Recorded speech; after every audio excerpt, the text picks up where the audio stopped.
Selman, when you talk to AP leaders, what's the number one concern you hear from them? There's two groups. One of them, it's all about bandwidth. They do not have the resources internally to do something like this.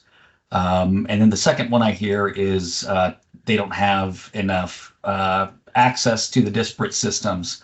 Many of them have Oracle, SAP, JD Edwards, a whole mix of systems, and they just can't possibly get access to all of that information, put it all together in one place, and then do what they do to find the errors that we can. Now, some companies may think what I have going right now is fine. Why do you think the status quo may be a risk for them? If you haven't looked at an audit partner in a long time, or you're trying to do it internally, what you'll find is you probably don't lack the technology. You lack the technology, sorry, to find all these overpayments, all these errors. 99.99% of the times you're doing things right. We're focusing on that 0.01%. So you have to have that laser focus and those algorithms working correctly for you to be able to do that.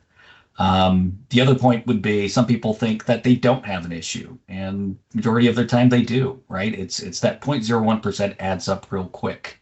You need a full service audit partner to help find those errors, recover it for you, and bring these problems to light so you can fix them going forward. So, if a company really wants to look in the mirror and assess its AP performance, what are the key qualities they should look for in a profit recovery partner? Sure. First one being make sure it's a full service audit partner. Many firms out there just do, a statement review, don't really do a deep dive or their due diligence. That ends up angering your vendors. So you need to look at someone that has the experience, that works with your suppliers, and that really understands the space.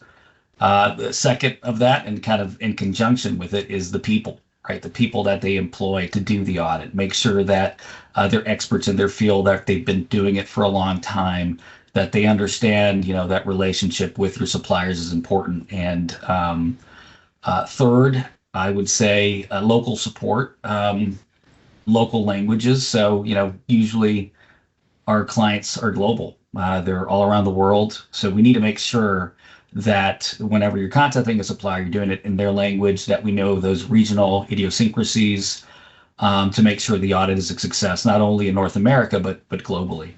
And then lastly, technology. Make sure the audit firm you have has the technology to look at all your payables from $0 all up. Some of our competitors start off at $2,000. They don't look at the low dollar amounts. And that's where a lot of the errors are. So I think those are the top things to look for when trying to select an audit partner. Someone you just touched on technology. Of course, everyone's talking about AI now. How do you see the way technology is impacting profit recovery and recovery audit? Do you see it changing the way companies need to think about it? Yes, definitely. Back, 20 some years ago, it was just spreadsheets and spreadsheets, looking at a lot of false positives, weeding through all that, doing the due diligence, pulling invoice copies. Now with technology, it's a lot easier if you have the right tools. You want to make sure that you have the very robust algorithms looking at all those different scenarios that could cause an overpayment. You want a supplier that understands all the different systems to be able to pull those invoice copies, look at the background, make sure that a mistake hasn't been fixed before contacting a supplier. And then even after an audit, once we present all these findings, making sure your supplier has a proactive tool to prevent these errors from happening going forward, rather than being reactive. Hey, Selman, appreciate it. Thank you. No problem.